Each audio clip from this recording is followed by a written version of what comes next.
The sun is shining, Brands Hatch is full of gorgeous, delectable, mouth-watering GT cars.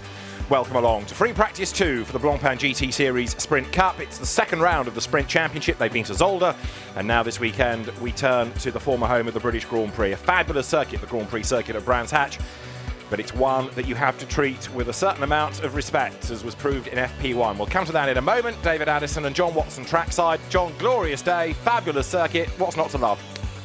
Can only get better. I mean, it is just, if Brands Hatch could paint a picture, this is the picture it would paint. It is just truly magnificent. Getting warmer. We're just about up to middle 20s, I think. In the commentary booth, of course, struggling with the temperature, but there we are. 22.6 ambient, 31.4 track temperature. Track improving all the time. We had cars out earlier this morning. Track was, let's say, in a cleaning up process. Ambient and track temperatures were much lower.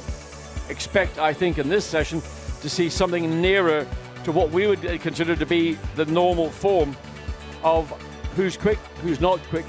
Most important thing is to make sure that you do stay off the curbs, particularly at turn 3. Now this is the circuit. This is the circuit with the first corner being paddock up to the Druids hairpin, downhill through Graham Hill Bend, short straight, long left onto the Grand Prix section. There's Westfield, Sheen Curve, quick bits, daunting bits, and Sterling's, the left-hander, which is where Alexander Kornev had his accident in the first session this morning and did a lot of damage to the Mercedes. 3.9 kilometres long, 9 turns. Doesn't really sound a lot compared to modern Tilkedromes, but this is a proper old-school circuit that rewards the brave. Well, what it is in effect, it's a permanent racetrack that is really a road circuit, and just the nature of the circuit is fundamentally as it was, particularly with the Grand Prix Loop.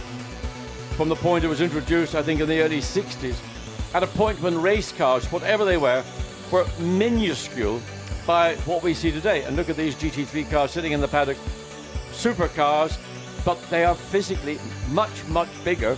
And of course, they fill up much more of the racetrack, making it slightly more difficult for that ever exciting overtake to happen up into Druids or maybe into Surtees. Nevertheless, hopefully, we're going to see something very special. The field is normally extremely close. Grids are covered by top 20 by, in most cases, under a second. Whether we'll see that tomorrow morning when we've got qualifying for the 2 sprint events on Sunday, we wait to see. Now the cars will be on track very shortly. The best time this morning in Free Practice 1 was to the Lamborghini of Ezequiel Perez Compact, and he is with our reporter Dakota. Ezequiel, now you were fastest in Free Practice 1. It looks all so good so far. Yeah, I think it's the car looks really good. My pace was really good. Jumping from one weekend to another into the car is really good for me, and yeah, my pace was really good in FP1, so really happy. What's the plan for Free Practice 2? Well, we have a new set of tires from Monza, so I expect also to be quite in the top. So let's see what Andrea can do, and I'm quite confident. Let's see if you're quite in the top. Thanks. So Ezequiel Perez Compact, who has developed quite a long way as a driver, gets better and better with, and it's inevitable, more mileage. He is, I would imagine, not going to go out first. Andrea Caldarelli, who finished FP1, will probably start. There's the line of cars. We're slightly delayed, by the way, here. If you're looking at a timetable, thinking, shouldn't they be on track? We had a couple of Porsches to retrieve from the earlier race, which had selflessly parked themselves on the grass and in gravel traps so that people could admire them. So the session is slightly delayed, but we will be in business very shortly. Fans, young and old, being treated to a mouth-watering array of supercars in this, the European GT4 Series, and indeed the Porsche Club of Great Britain's Championship.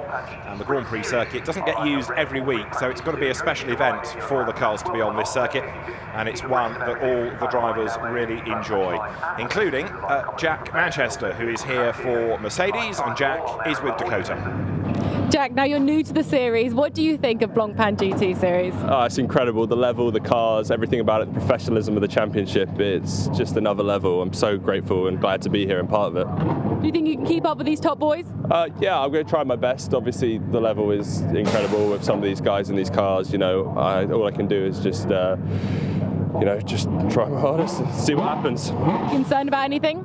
No, I mean, I just try to enjoy it and not really worry and just enjoy being here, enjoy the experience. Thanks. From radicals to the Audi TT Cup, Jack Manchester, so short on years of racing, but learning all the time. Bang on cue, engines fire, green light goes on, FP2 is underway. The best time that we had earlier on was a 1:24.7. The slowest time was the Lexus of Christian Klein, 1:28.1, so 3.3 seconds covering the cars.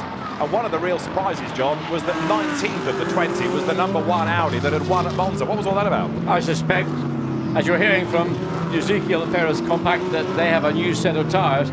I would imagine that the number 1 Audi has been tyre saving. They're just using what they have had to run that first practice session when the track would have been cooler, when it would have been certainly a slightly dirtier circuit than it is now, because we've had many other sessions on track, and you clean it up, you get the racing line beginning to develop, and therefore people will save that best set of rubber, or in some cases a new set brought forward from previous events, and that's where the times will come. And it will be essentially on that first flying lap, you might eke out another lap on a fresh set of tyres, but thereafter the tyre goes into its normal stability, and if you don't get the opportunity to make best use of it, you've really wasted that chance. Ian Loggy there, who we saw a few seasons back in the Endurance Blancpain Series, as it then was called, Blancpain Endurance, now one of the front runners of British GT. Callum McLeod shares the Team Parker Racing Bentley with him, and they'll be quick, inevitably. So they're out of Stirling's. See the long line of cars. 20 we should have. Will it be 19? The question mark being over this very badly damaged Mercedes that Alexander Cornet went off the road in earlier on in the day. Well, there'll be a lot of work in the garage, I'm sure, to try and put the car together. It will depend finally on whether there's any structural damage to the actual chassis, in which case then it'll be very unlikely to see the car out, let alone this afternoon. There's a qualifying session at the back end of the afternoon. That would be, I think, where they would be focusing to try and get that car back together and back onto the race deck. That was the 35 SMP Racing by ACA ASP. So by the end of the earlier session, we got the cars down to the high 24s. Stuart Leonard was the first one, a 24.9, and then Compact a 24.7. So can we go mid-24s? 23 might be out of the question unless they've got a new set of boots on. Why would you run those in free practice? Save them for qualifying in the race. Raffaele Marciello is at the wheel of 88. Michael Meadows did the lion's share of the work earlier on. The other significant thing about this session is that it's open to everybody, whereas FP1, the first half is always silver and bronze only, so not gold and platinum drivers. So for this session, it's busier for longer. And Marciello there clambering up the curve, and he's on it, John. Oh, he is. I mean, I was just watching him when he come through Sheen Curve, and he was running the Mercedes right out to the very edge of the grass on the exit of Sheen. I mean, the one thing about Marciello Raffaele is he is about commitment. Everything he does behind the wheel of the 88 Mercedes is about commitment, and he makes the car work. He puts energy into the car. Here we are on board, coming through down into the compression at Paddock Hill Bend, up the hill. Nobody close to him, so doesn't have to go defensive, and that really at this point is irrelevant. But now with traffic slightly further, maybe just over a second or so ahead of him, he will want to try and clear the Audi, if it is possible, by on the exit of Surtees, when you can get good grip, good bite out of this corner. That last lap for Marciello was 1:25.273. Track space is good, isn't it? He's got two cars up the road, but he's not going to trip over them. No, he's not actually. I think as he's backed out of it, you can hear him going through Hawthorne's is ready. But he saw the traffic. He wasn't going to be able to clear it on what we would call Hawthorne Straight. So he's backed off, let that traffic get ahead, and then he'll come through, complete this lap, and then we'll begin the process when he gets into Clearways and Clark Curve. Go back inside the car, you see that he's got the track map on the dash. Now, the flippant thing is to say, oh, he doesn't know what the circuit's like because he's got the track map, but most cars carry them. Is that for a reason like if there's a shout over the radio, someone's off at turn 2, he can look and see what turn 2 is, or is there another reason why they always have a diagram in the car? I think it's simply to aid a driver who may not have the kind of familiarity with Brands Hatch, for example, that a British driver would do. Right. And that was a young Loris Hazeman getting it all out of shape and bumping over the... So it's a question. He's got to learn more haste, less speed. If he keeps pushing and trying to drive through issues to be quick, that's when you can get caught out. Look at again, it goes way off the apex anyway. and then runs 4 wheels completely off, and again, all wheels off as he bumped and grinded his way back onto the racetrack. So Loris Hesselman's having a wild old ride, 11th fastest he is. 19 cars we have had in the session thus far, so 35 is the one that is missing, sadly, after its damage of earlier on. Hesselman's will be down in the sectors. Now, for the moment, nobody's actually doing anything all that sparkling. Fastest, though, is Raffaele Marciello, a 1:25.273 from Frederic Verviche. Third fastest is Felix Serrales, the Puerto Rican driver. I know technically he should be Serrales, but the family's happy to go with Serrales, so we will, it's easier. And then fourth fastest now, in 66, is Calvin van der Linde. This is the car that won the main race at Zolder. Fifth is Pierre Caffer, and sixth is number 1, Christopher Mies, so he's got up there now. Yeah, it's kind of what we would expect. Now that the session is open to everybody, and they maybe the senior or the number 1 driver in that 2-car pairing beginning to show what the pace of the car is. We go back on board into Paddock Hill, up the hill. So just watch the approach in, gets in relatively early, hugs most of the curve all the way around, then releases the car on the exit, accelerates hard downhill, again brakes in a straight line, then the cut. You see the cones on the inside to stop drivers, shortcutting the apex, runs 2 wheels on the exit, coming out of a Graham Hill bend, and then again a relatively late apex coming into Surtees to give him as much of a straight line, get power on as is possible. So speed will be up to around about 220 kilometers per hour. We saw that, well, 230, 240, 241 kilometers per hour. Down to 4th gear, runs the curve, and that's an aggressive curve on the outside off Hawthorne's End. Back into Westfield, bumpy in the entrance, bumpy all the way through, down the hill, into Dingadell, the dip, then up again, this blind apex at Surtees. You have to anticipate where it is. Raffaele Marciello, he makes those apexes, runs the car out to the very edge of the track. This is the corner here that has been catching out more GT drivers, certainly over the last 2 or 3 years. That was Stirling's Bend. Now into Clearways, and then the exit of Clearways, Clark curve, and in fact he comes into the pit lane because... So down the pit lane comes Marciello. Now, I was mentioning earlier on the accident that befell Alexander Korniev earlier on in the day. Let's hear more about that. He's with Dakota. Alex, now you had a bit of a scary shunt earlier. Are you all right? Yeah, I'm fine. And your car? I hope it's going to be fun for the qualifying. We hope at least for qualifying too. But for the race, for sure, it's going to be fine. Now, it looks a bit worse for wear, but I was told by your mechanics that the chassis is intact, so it's fixable, correct? Yeah. They're doing the maximum that they can now. The chassis is okay, yeah, that's fine. We hope for continuing today. Sure, we're going to rejoin tomorrow. Now, what do you think caused the accident? Excuse me? What do you think caused the accident? There is a really nervous curve. So I was already straight steering wheel, and I just lost the car in 1 second. Can do nothing. You're definitely not going to do that again in a hurry. Yeah, for sure. I'm going to be safe in turn 8 now. Well, it's good you're well, thanks. Yeah.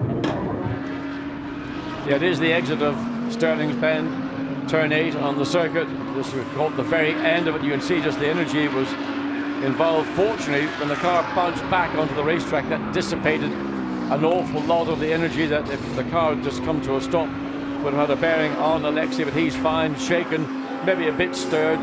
But there is his car. The team, SMP, are working, and ASP working flat out to get that car. And frankly, looking at it now, I think there's every good chance it will be available for qualifying, which will come later this afternoon. It often surprises you, look at the car and you look at the damage, but then a team can rip it apart and go to work so effectively.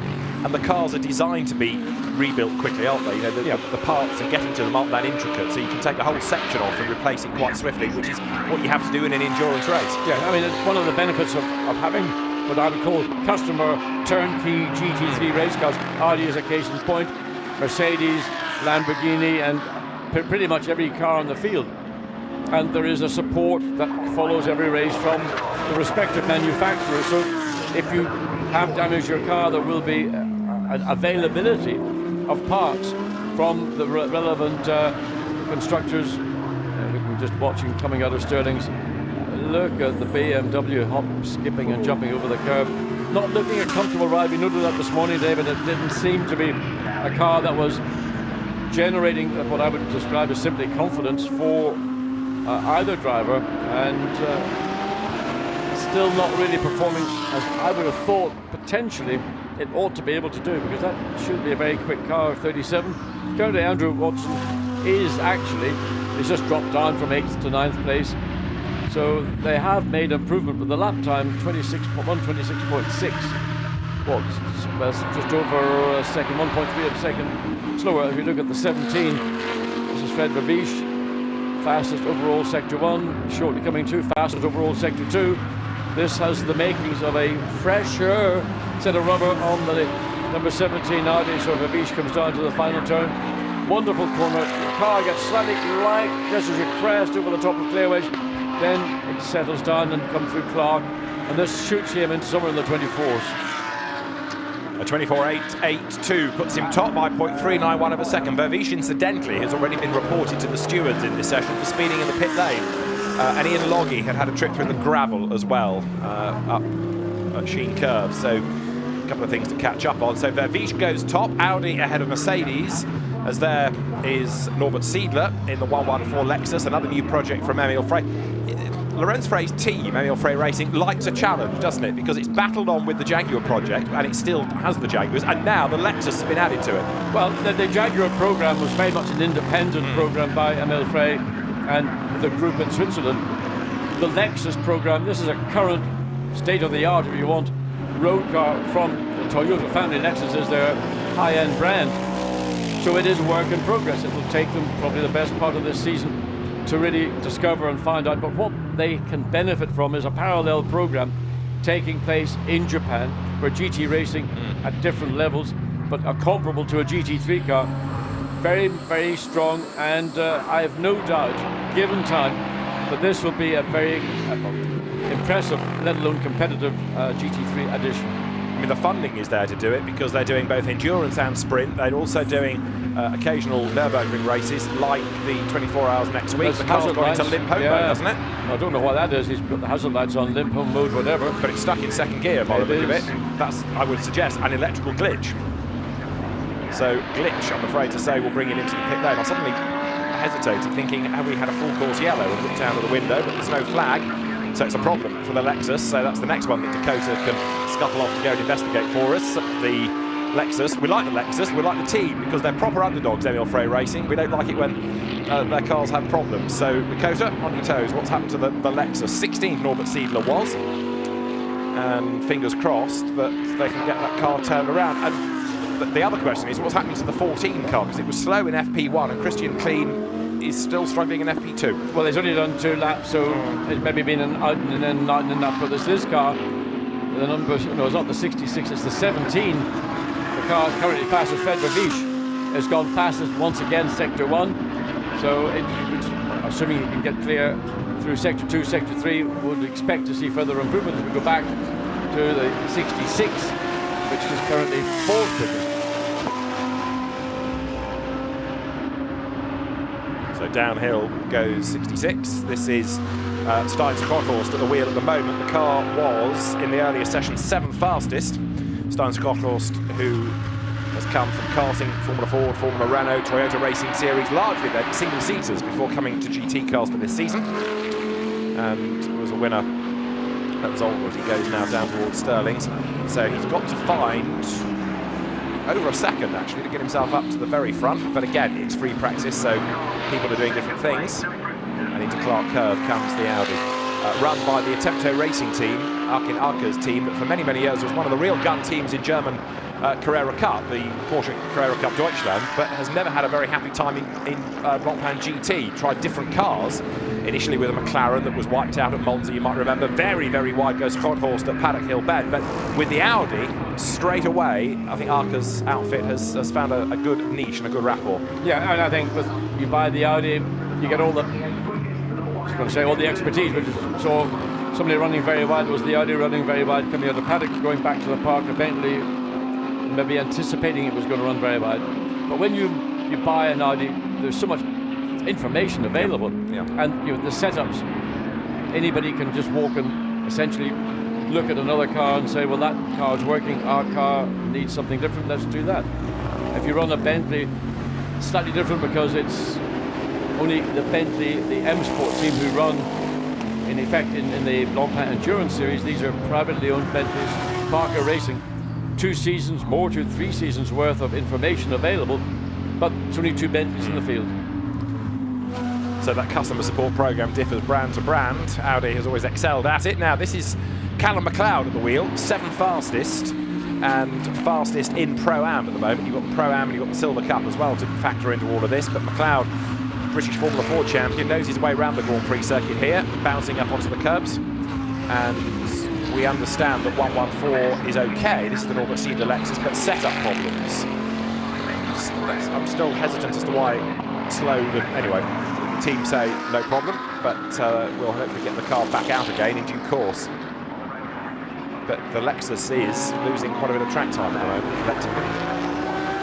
McLeod using all of the road. That last lap that he did was a 26.1, 4 tenths down. We've had an improvement from Andrea Caldarelli, a 1:25.604. Not quite as quick as the car did in the earlier session, though. No, but we did hear that there was a fresh set of rubber. In fact, I think it was quoted by Ezekiel Perez Compact that a new set of rubber available. So I'm assuming that Andrea Caldarelli has had that option given to him. And again, just people clambering onto the curbs and the exit of Graham Hill Bend.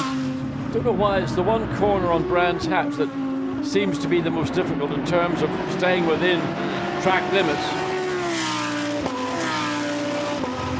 Glorious noise, isn't it, as the cars power down towards Hawthorns. This has always been one of the main plus points of GT racing, the different shapes and sizes and sounds of the cars. That very distinctive Audi engine note. Raffaele Marciello, 2nd fastest in the pits as you look at number 1 then. Christopher Meese. Now, John, he's done a personal best in the first sector. Is there anybody up the road that might get in the way? No, real estate is clear, isn't it? So Christopher Meese coming to the end of the second of the 3 sectors, goes slower slightly. Can he pull it back in the 3rd sector? But he's just over a second slower than Fred Ravish in the 17 Audi. This time, assuming he gets through the final 2 curves, Clark or Clearways and into Clark. So I would assume this might see the number 1 Audi go 2nd quickest. Over the timing line goes Christopher Meese, and the answer is he stays 3rd. It was a better lap time, admittedly, 1:25.481, but Caldarelli goes ahead of him and goes 3rd quickest. Andrea Caldarelli, 1:25.441, there he is, goes 3rd fastest. So the Lamborghini goes ahead of the stablemate, the Audi R8. So you've got Audi, Mercedes, Lamborghini, Audi, Mercedes, Audi, Lamborghini, and then Bentley 8th. The moment, and change that again because up to 8th goes Mercedes. Nico Bastien goes 8th quickest. And interestingly, is this car that is the quickest of the Lamborghinis, the 63, the one we associate Mirko Bortolotti, Christian Engelhart to be the hot or the quick Lamborghini in the Grasso Racing stable, still yet to show the form, the pace that one would assume it will do. Again, probably not running the set of the allocation of new tyres until it really matters, and that will actually only come maybe at the very end of the session just to get a sense of where they might be, but primarily it will be once they get to qualifying. But careful on the exit of Sterling's, again been personal best, followed by the 63. Interesting to see how these 2 cars conclude their laps. And the 3rd car, 82 of Loris Hezemans, has had a trip through the gravel at Sheen Curve, which after what we saw earlier on, perhaps is not a surprise because he was certainly wringing his neck. Over the line goes Caldarelli and is 4th quickest, 1:25.398. That was a better lap time. Up to 5th has gone Stein Schronkhorst, 1:25.491. And here, down towards the right of Clark Curve, number 90, Nico Bastien, but he was down in Sector 1 and Sector 2 and he aborts the lap and goes for the pit lane. So we're some 20 minutes into the session, and it's really everybody goes back into the pits. I mean, there's more cars currently in the pit than we have on track. A good time to go on track, but teams starting to go through the feedback that they're getting from drivers that maybe didn't have so much seat time in free practice 1 earlier in the morning. Nicolas Jamin.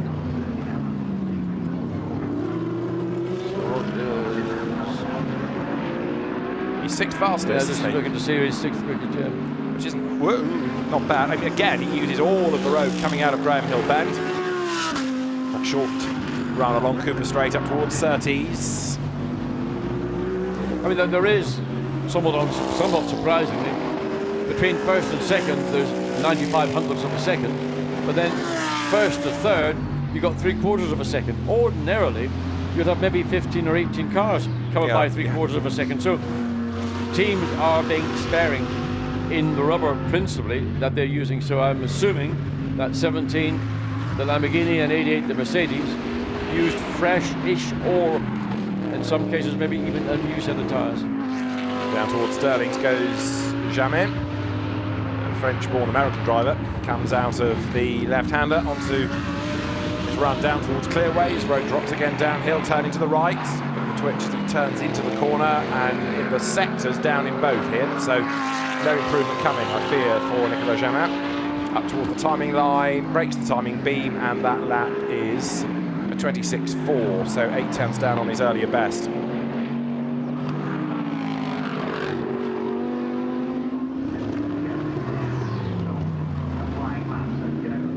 There is number 25, currently being driven by Simon Gachet, who is another newcomer to GT cars in the last 18 months or so. Came out of LMP3 within the European Le Mans Series into the Endurance Cup last season, but now with Christopher Hauser sitting alongside him, and, helping to develop Simon Gachet. The ex-single-seater racer is developing nicely. Well, he's still learning Brands Hatch because his exit very wide, maybe a little bit too early, and the exit of Surtees to get the maximum drive that he would need to give us the ultimate top speed. As he goes into Hawthorns, runs the curb, but the car stays straight, doesn't have any deflections. Again, it's watching these bumps going into and through Westfield. The car is unsettled. You've got to be on your toes to make sure that doesn't suddenly snap into a difficult oversteer. Through now Sheen curve, and then the final run down into, this is the bogey corner pretty much every time we come here. Sterling's Bend, and then the final shot acceleration down into Clearways. Probably my favourite corner. I have to, normally I never discuss my favourites, but just Clearways. We had a really well balanced car. It was just, to get it right, you could be so quick through there. And what about Paddock? Is that a good, rewarding corner? Paddock's a great corner, but I always felt I got more back from Clearways. The thing with Paddock is if you get it right, it's great. If you're slightly wrong, it can be a nightmare. Whereas with Clearways, you could see through the corner. There's more to see. It's only when you get to the very top, not the hill actually going into Paddock Hill Bend, that you can actually see then the corner, and then you've got this big, very steep drop and a big compression at the bottom. I mean, it is, as we said in FP1, a proper old-school circuit, and it's one that the drivers like because it is so different from the modern generation. Now, this is Albert Costa you're riding with. He is in number 14 Lexus. He is 14th, correction, now 15th fastest, because we've just had an improvement from Carlo Van Dam. But let's ride, John, with the Lexus. So, out of Druids, down the hill, everything's very straightforward and simple. Check your speed, make your apex, then let the car run. That's about as wide as you're going to get away with before you'll be getting any penalties. Interesting, holding much tighter entry into Surtees. I'm not really sure why you're going to do that. Only if you're racing another car would you probably want to take that line, or that's my view then. Down Pilgrim's drop into the compression, and then down a couple of, in this case down 3 gears. I don't know again why you want to go down to third gear.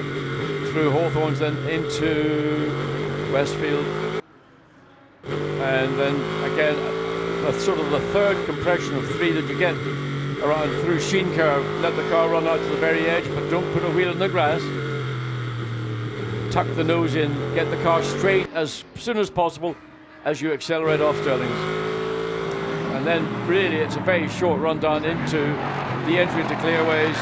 Well, he's under the pit lane as well, so didn't get quite to see how the Lexus, I'm almost calling it the Toyota, it is a Lexus, the luxury brand of Toyota. So 15th the car now is. We've had Michael Meadows replace Raffaele Marciello, as there is Carlo Van Dam heading up toward the Druids. The Flying Dutchman is 6th fastest here. And Van Dam, who's done the majority of his racing in recent years out in Asia, but was delighted to come back into European racing last season, comes into Graham Hill Bend. It's a very striking paint scheme on this car, stands out anywhere. and Carlo Van Dam up towards Surtees. First sector fractionally down on his earlier best and 3/10 down on the absolute best in that part of the lap. Well, it's certainly a very striking colour scheme, and all the better for it because it does stand out from the rest of the field. We're accustomed to seeing Ferraris usually in red, sometimes in black, but this Kessel Racing car resplendent in the colours of the support it gets from the beer company. Singer Beer, which is the family brew of the Birambachti family. He slowed right down, and there's no yellow for a full course yellow, so it's him backing off. More news, 31 has been through the gravel, which is the Josh Cahill, Aaron Taylor-Smith Bentley. Cahill showed behind the wheel of it, 82 from Pereira, up to third fastest. Yep, so a much more experienced Frank. Oh, there we see, and this is the Bentley going into the gravel up at Sheen Curve. Enough momentum to carry the car through the gravel and a bit of grass cutting. And always go back to the car that has just gone third quickly.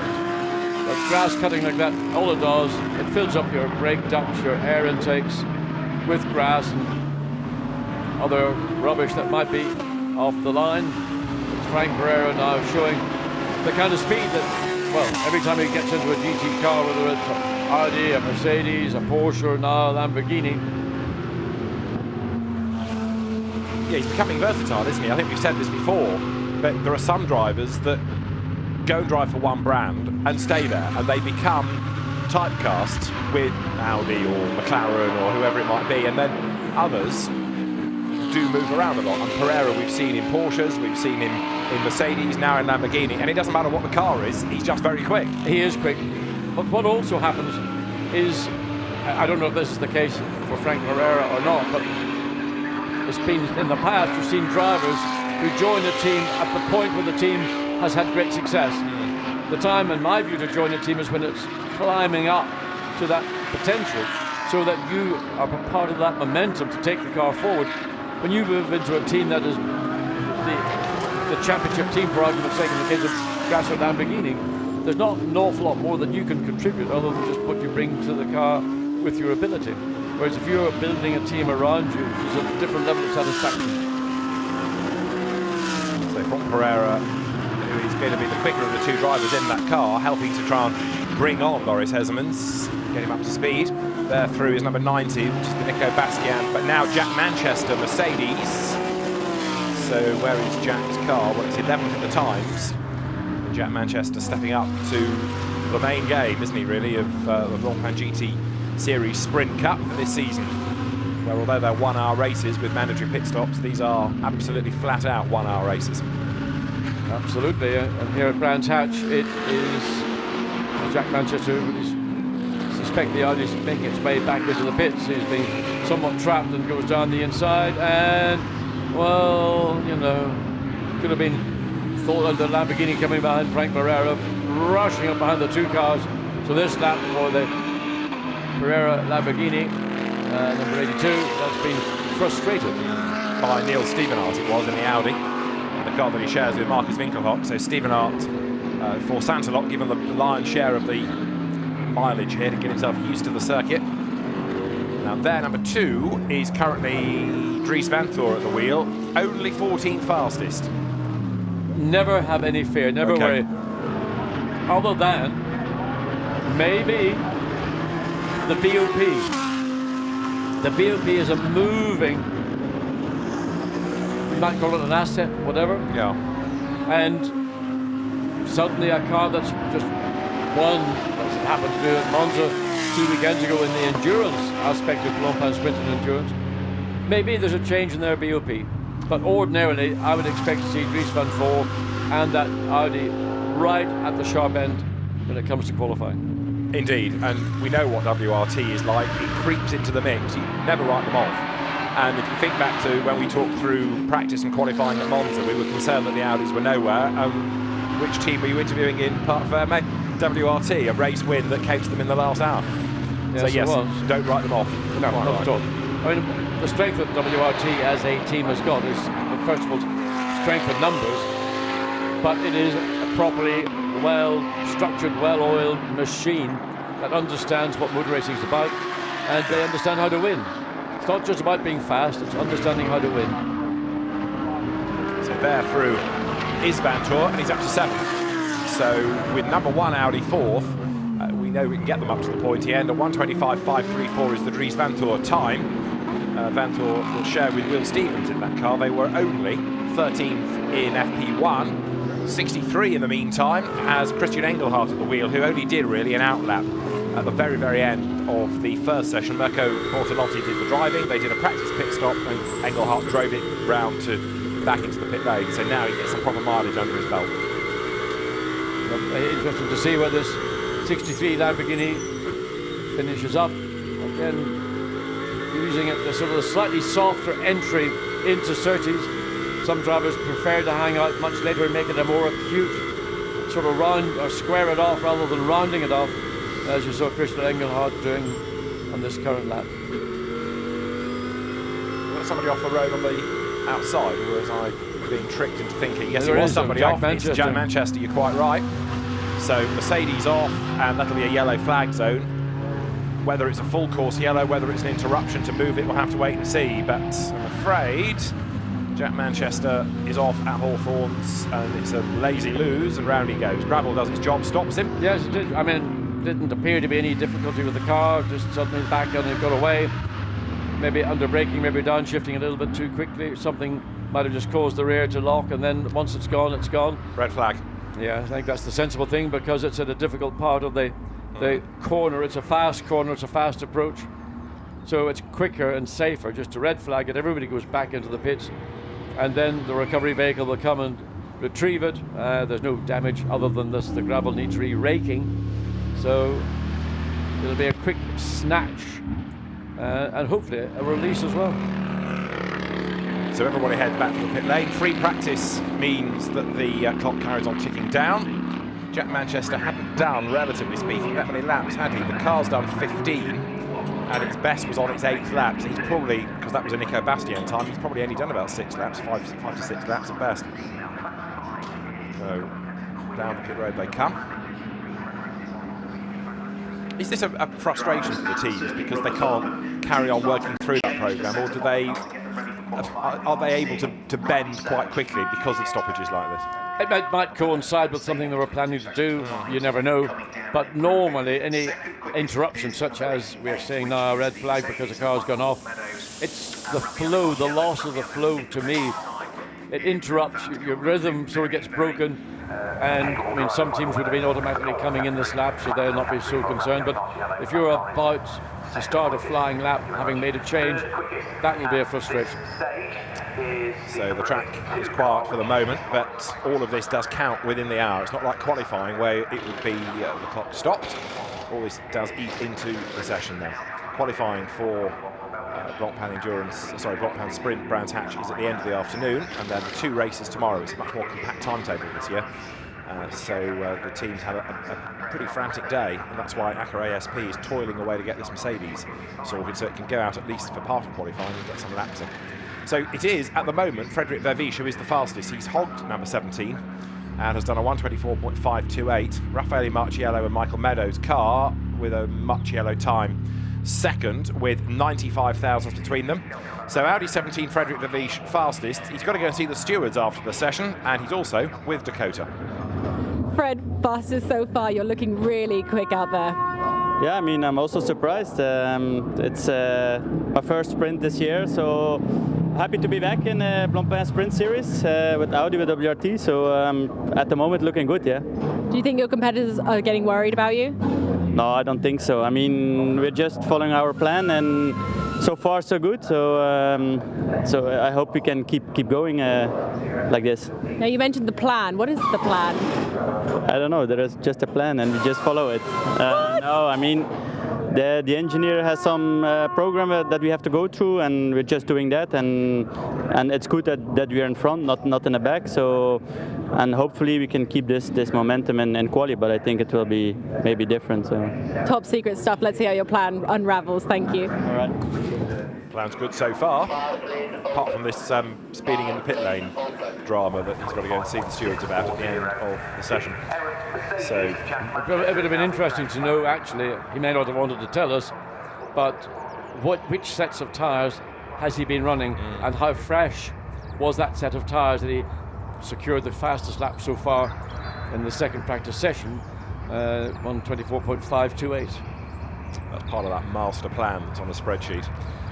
And we've also touched on the Singapore Ferrari. Carlo Van Dam was driving it earlier. 8th it is. He's with Dakota. Carlo, now this weekend's going to be really important points for your championship. Do you feel confident? Don't put me under pressure there. Yeah, well, we're struggling a bit so far, but it's just practice. That's what we did in Zolder too, and then when qualifying came, we were there. But it's definitely still some work to do. How much are you enjoying racing back in Europe? It's good. It's nice because I get to spend a lot of time here back with my family, and the circuits and the level is just awesome. And although Asia is picking up a lot, we also see with the drivers like Pitti coming here and doing well. I think we still can learn from Europe. Fantastic. Good luck. Thanks. You're leaving already? So there is the car that Van Dam drives. It is Pitti Bierenbachti behind the wheel of it, and he is going to be first out at the change of the light. Everybody getting ready in the fast lane, so it shouldn't take long to get Jack Manchester's car out of the gravel, and then we can go back to the last. What are we going to have? 22 minutes or so, really? Yes, by the time the cars come across start-finish line, there'll be a little over 22 minutes there. Now Jack Manchester able to drive the Mercedes, staying way off the racetrack. They're going to send him up the little vehicle access route, aren't they? Yeah. So not back to the pit lane. That'll be a frustration, because having not damaged the car, just maybe got a load of gravel.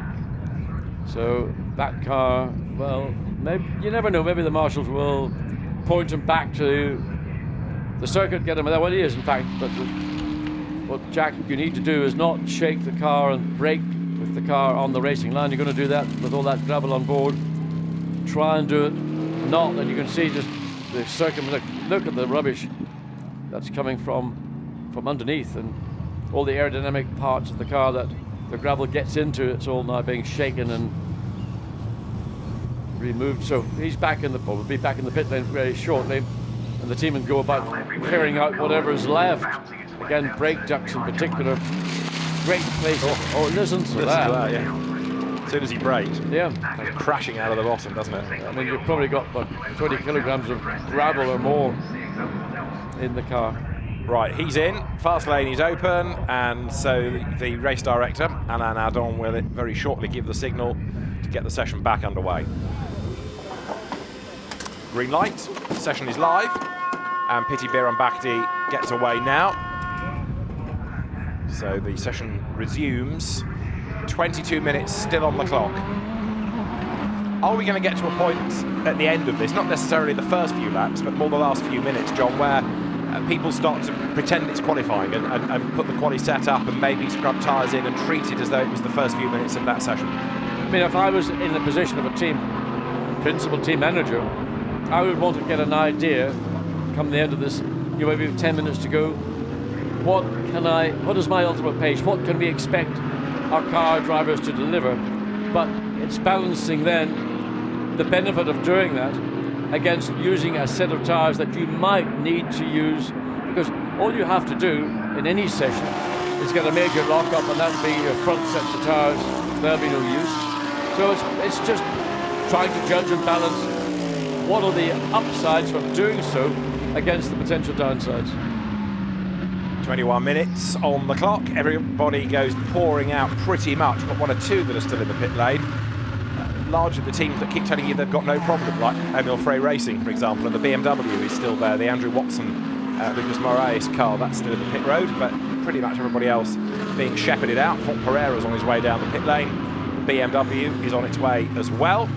So as Pitti Bierenbachti comes up towards the timing line any moment, ready to start a proper flying lap, the Ferrari surges past the pits. It only does the sprint rounds, remember, this car. Through it comes. Pitti Bierenbachti is currently 8th fastest.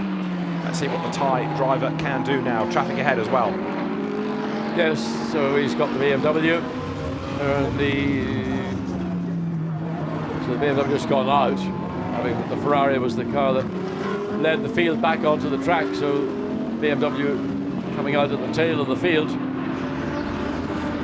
little bit of frustration because you just start your flying lap and, well, the BMW stopped and basically stepped sideways to let the Ferrari go through. That's good use of your mirrors, considerate use to a car that was on a flying lap, but now he's got a line of cars directly behind, so he's going to have to step aside more than once to let the two Audis that are following go through.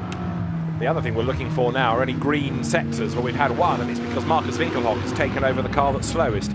So, replacing Niels Stevenart, Marcus Winkelhock lacked nothing by way of experience, and he is pressing on. So that car will get up the order, but inevitably in the Pro-Am category, it's against this Ferrari, for example, and it won't be as competitive because there's quite a gulf really between Winkelhock's pace and Niels Stevenart, who is much the less experienced driver. Number 1 is being warned about track limits at Graham Hill Bend. That's Alex Riberas, the Monza winner. Monza Endurance winner, that is. And now up comes the flying beer can. So the Singer beer Ferrari, Pity beer on Bakhti. No improvements in sectors, but we have had an improvement in the sector 2 from Dries Van Voor in Audi number 2. That was the first lap for Beer and Bakhti, first time lap. But the best time that car done, Carlo Van Dam, 2.6 or so seconds quicker. Now that's obviously not a fair comparison, and Miran Bakhti will probably, now that he's back behind the wheel, settle in and get the rhythm and go significantly quicker than his previous lap. That's the BMW running wide of Lucas Moraes coming out of Graham Hill Bend. 26th there, Marcus Winkelhock was 19th and he's now 13th straight away. A 1:26.002 hauls the car up the order. It must be a bit frustrating for Winkelhock here. With all due respect to Niels Stevenart, he's not yet at his level of experience nor pace, and so whatever Marcus does is affected by his co-driver, of course. Yes, and I mean, this is one of the situations when you've got a car that you've got to, I mean, Marcus Winkelhock could win any motor race in a GT car, and he's partnered with an inexperienced and probably someone who hasn't got, as yet, the natural speed that Marcus has. So, that's not, well, that's unusual to see Winkelhock getting that little bit wayward coming out of Sheen Curve. Nonetheless, you're a professional driver, you get paid to do so, and would you rather sit at home watching on your TV or on your internet service, or would you rather be behind the wheel? I think I know which one Marcus Winkelhock would rather be. Indeed, no question. Winner last year of the Nürburgring 24 Hours, and of course still he's in the record books of leading his first Grand Prix, isn't he? The European Grand Prix of 07 in the Spiker. Right, here's the replay. What did he do wrong? Well, it just looked like it was almost as if he let the car run just too wide. There was no real energy being put into the car going into Sheen Curve. Just maybe allowed it to run a little bit wider than necessary as you go back on board with Dries Van Voor. Down the hill. He just holds it in one gear there. This is not going to be, wow, a little bit wide. In fact, more than a little bit wide. So I don't think this is going to be a stellar lap from the young Belgian driver. Got traffic ahead of him. And while it isn't having a direct effect on the aerodynamics of his Audi, he's not quite close enough. But when there's a car ahead of you, it's a mental distraction. So he's looking forward to see where will I catch this car. Can I catch it at a part of the racetrack where I can sweep through cleanly? The BMW pulls over to the right, lets Van Voor go through again. Good use of your mirror, considerate use of your mirrors. So this is not a lap that Dries Van Voor is going to put into the record books. Just going through the motions, even stays in a higher gear than you'd normally do. Now sort of backing himself up, coming into Stirling as he doesn't want to overrun. The car ahead, now hard on it. And of course he's got the same problem, he's already in a position where he's going to close down those two cars that are slightly ahead of him.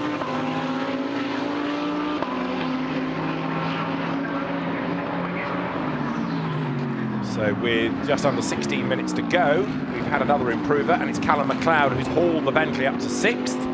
1:25.435. Stefan Ortelli's going quicker in the Lexus number 114 as well now. And this is the car, 14th quickest for the Formula Le Mans winner, who remains as enthusiastic as ever because Stefan Ortelli, and it's him that's shown on the timing screen, not Christian Klein, ignore the graphic for the moment. Even though Stefan has been away from the Audi factory drive that he had for, 3 seasons now, he still just loves his racing. And he's a great asset to a team. He's got so much experience. He brings that enthusiasm, and that's very important in a team, that you've got somebody who's positive in his demeanour, rather than somebody who's always moaning and groaning. Comes across the line, and that's an improvement. Very Up good. to 6th quickest. Now, David, as great a driver as Stefano Tani is, that's a time set on fresh or new tyres. Must be, mustn't it? Yes. And Callum McLeod, I think likewise, in the Bentley, there he is. You can see how that car's poise is so different now, isn't it? That really is being taken by the scruff of the neck, and the car is responding. Yes, but there's grip within the car to enable them to do that. That's using, again, either the best of the rest of their tyres or a new set. And they will find out precisely what this car is capable of doing. Currently down in 7th place, 125.5. It's just over a tenth of a second down on the current best time this car's done.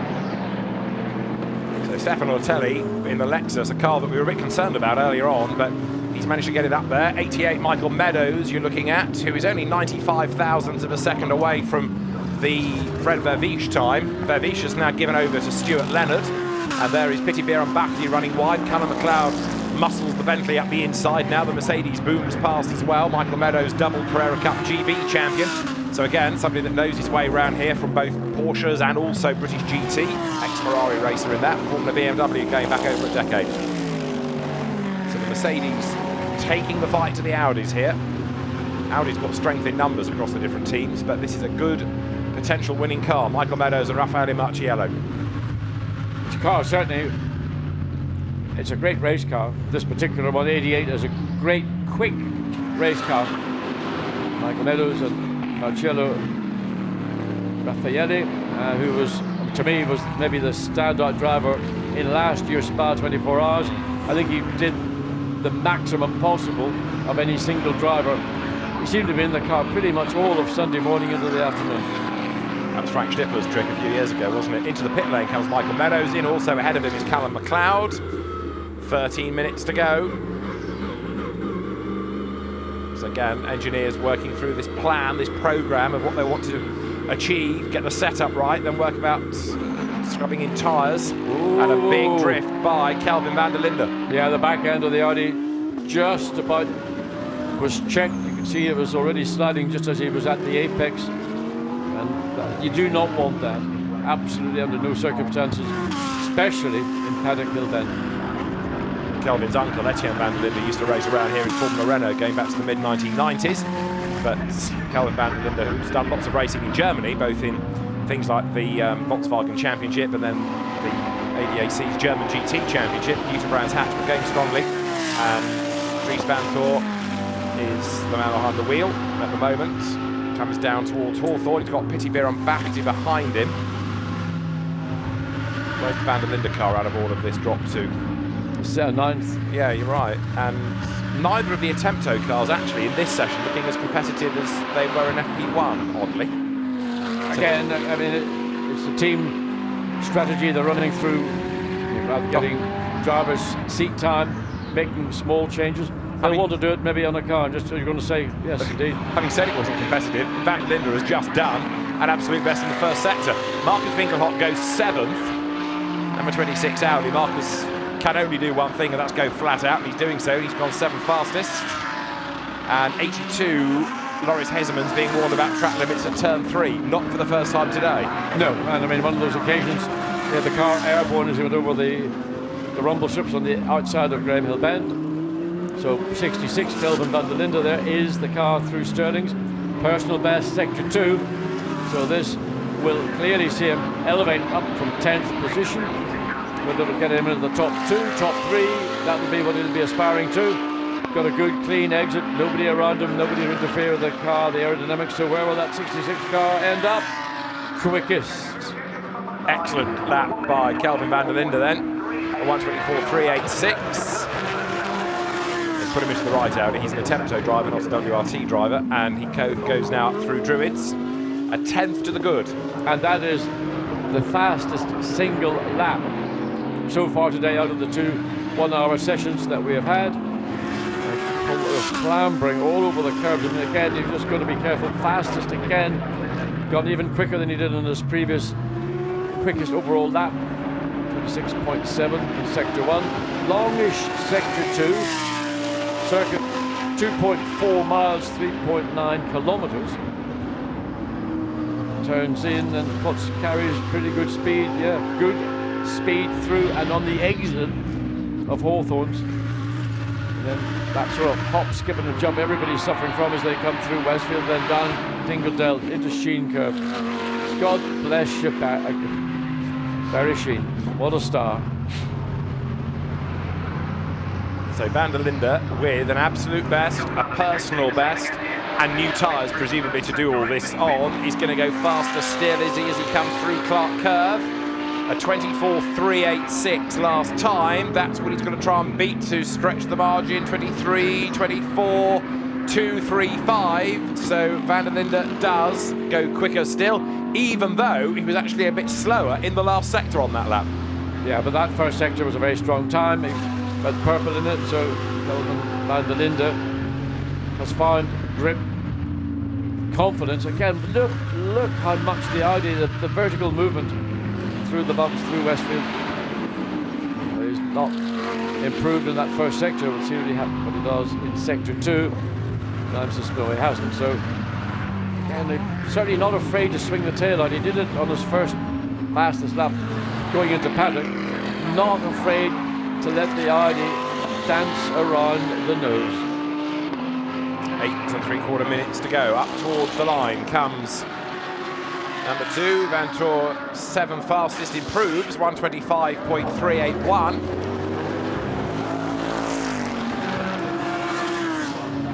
And who else is out there improving? Albert Costa in the other Lexus has gone a bit quicker.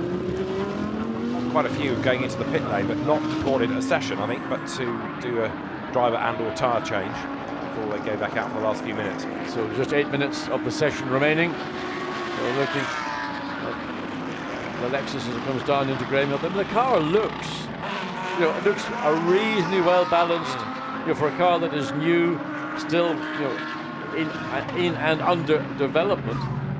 So Albert Costa currently down all the way down in 17th place, but behind Thierry Bakhti in the Ferrari.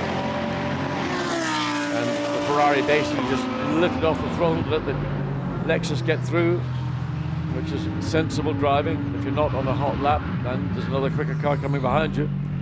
You allow him to go through, because maybe one day you'll want the favour returns, and if the memories are not good, the outcome will not be very good. Indeed so. So the order shuffling a little. We have, at the moment though, Audi, Mercedes, Lamborghini, followed by Audi, Lamborghini, Audi, Lexus, Audi, Bentley. Font Pereira being the best of the Lamborghini drivers in this. One disappointing car in this session is number 63, which has hardly drawn attention to itself at all. Bortolotti is behind the wheel now, and it's 12th. Christian Engelhart drove it first, but again, is that a team keeping its powder dry or working through its programme or genuinely struggling for pace? Well, they were not happy in Monza because they did get a BOP adjustment, and that they felt had a major contribution to the car's competitiveness. Whether that has been redressed for Brands Hatch, which is a sprint event, not an endurance event, or quite simply Grasso Racing are just so confident in the driver pairing of Mirko Bortolotti and Christian Engelhart. They know the car is a quick car. They know what they have got the capacity to deliver. So that maybe they're just very, very comfortable with the package they've got, the drivers they've got. They know they've got speed when it counts. That will be when they put on new tyres. There is the Lexus then out of Westfield, number 14, Albert Costa at the wheel. And suddenly the pit lanes are getting very, very busy again. Last stop before the final stint up to the checkered flag. Riding on board the Lexus again, coming out of Sterling's onto the power. Well, the Otelli car was 6th, dropped down to 8th. The 14 car of Albert Costa, personal best in the first 2 sectors. So will this be a fresh new tyre run for the 14 as it comes across the line? 16th, so small improvement, but 125.8 for the 14 Lexus, 125.4, just over 3.5 tenths of a second. So Costa improving, and also Christopher Hassel has improved as well in number 25 Audi. Now there, having been concerned about it, is Christian Engelhart's Lamborghini. So he's just taken that over from Bortolotti to go back behind the wheel.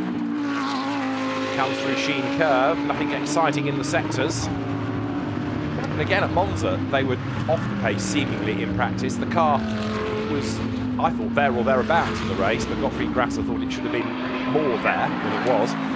So is the car going to be faster still when we get to the really serious business of qualifying? Should be. Well, I would say yes, it should be. We don't know. And the performance we saw in Monza was expectation. They'll be out, they'll be on pole position. It never was fulfilled. And that was due to the BOP adjustment. So whether, as I say, well, that is going to be the case here as well. Well, it's only when we get into qualifying and people are going to run new sets of tyres that we will actually finally get an answer to what is the true pace of the car that was really the dominant driver car pairing, team pairing in 2017. So Englehart hustling on, but he's down to 13th fastest. Albert Costa up to 15th. And who else have we had shuffle around? Michael Meadows third down the pit lane. So 4 more minutes to go. It was the Grasser Racing team that won here last year, of course, as you look at number 63. Christian Englehart started his career really in Porsche, was one of the leading lights in Carrera Cup Germany and Porsche Super Cup.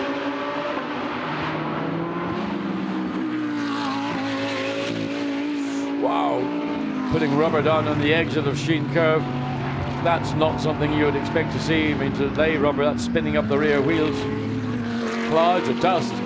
So somebody's had a trip across the gravel coming through Sheen Curve, and there is the BMW. And so Marias has got it wrong, either on the entry or on the exit. He only caught the tail end of it. And has come to a halt. So was it a problem that put him off the road? And 3 minutes to go. He gets going. I was about to suggest, could that be an interruption or a stoppage, but he's got going again. But sits offline. So this car has really struggled today, hasn't it? Sad to say. I mean, it never looked, I would say, comfortable from the minute it joined the track. Here we are. Well, just caught momentarily that back end swinging around. Looks like to me too far over to the left at the critical point of Sheen Curve. And the outside of the track will be dirtier, and consequently you'll end up beginning a slide, which is what we ended up seeing the final part of. Yeah, exactly. So BMW off the road.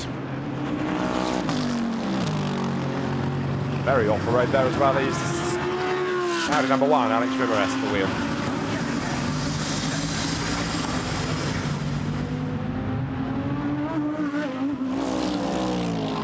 Pretty wide coming out of Surtees, rolling the back of the Audi over the curb, and again you get into that sort of vertical hop, skip and a jump, but you've got to get back in control because it's not an ideal way. And there's the incident. He was too far to the left, too early in the exit of the corner, and the inevitable occurred, and that was it. Spins on the grass and ends up just at the edge of the gravel trap.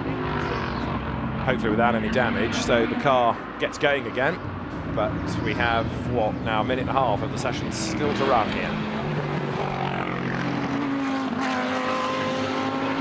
Downhill goes number 1, Alex Riveras, in sector 1 down, sector 2 down, over the timing line of 31.1 last time, and a 25.8 this time, but a 25.2 is his best, so no improvement. Who's at the wheel of the Bentley? Aaron Taylor-Smith, former touring car racer.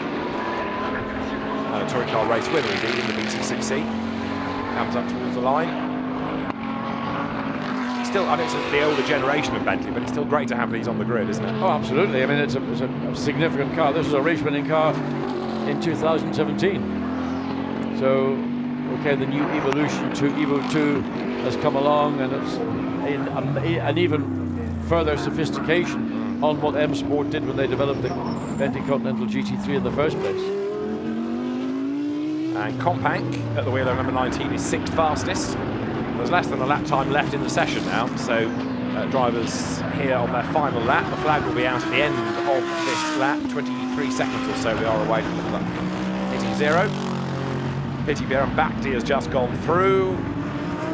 The top 3 Van der Linde, Leonard and Meadows are all in the pit lane anyway, so their job is done. Yeah, so they're done for this session, and they have a pretty good idea now because they've all three within 0.3 of a second of one another, so they've got a clear indication to where their car performance will be on virtually new or very fresh Pirelli tyres. Others may have done the same thing, but not maybe gained the same benefit. So the flag is out, and with the top three all in the pit lane, you're not going to have many improvements within that. You're not going to have many elsewhere, I don't think, because the sector times aren't coming down either. We had that little flurry when they went onto new tyres, and wow, late cut. Yeah, pit, pit, pit comes the call over the radio, I suspect, to Perez Compank. In he comes, and you might as well, because if you're not improving in the sectors, what's the purpose of finishing the lap? Oh, there's none really. No. Check the flags out, so yeah, exactly. all you're going to do is just continue on and put another lap's worth of wear onto the tyres, onto every element of the car. So they've achieved what they've set out to achieve, I'm assuming, 6th quickest overall, due to Frank Pereira, but not a bad place to finish. No. So Calvin van der Linde it is, who is the fastest by 0.293 of a second. Let's hear from him. Kelvin, now you're fastest in free practice too. What a great place to be at this stage. Are you ready for qualifying? I think so. It was a good reference for qualifying to get the first lap in and just feel what the new tyres felt like. I always have a bit of a theory is if you go out and practice and everything feels good, then the rest of the weekend should follow. So hopefully we can keep this trend going. That's the goal. So let's see. You look quite happy. Yeah, that's why I'm smiling. So there you go. Good luck. Thanks. So Calvin van der Linde the quickest by 0.293 of a second.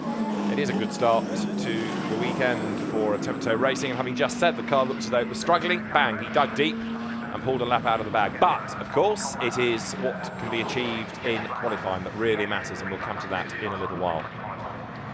Of course, the heat's continuing to build here at Brands Hatch, and by the time we start the qualifying session, it's still going to be pretty much in the low 20s Celsius. It's one of those little nasty the curb. You see that sort of quite sharp chamfer.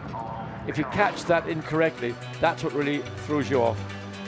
So let's just have a quick look at the order then. It is the Attempto Audi, thanks to Calvin van der Linde's time quickest, ahead of Frederic Verviche and then Raffaele Marciello, with the top four all within a second, Frank Pereira being the fourth. Then comes Christopher Mies ahead of Andrea Caldarelli, Dries Vanthoor 7th ahead of Stefan Ortelli, Marcus Winkelhoff 9th ahead of Callum McLeod, Carlo Van Dam 11th and Christopher Hasse 12th quickest.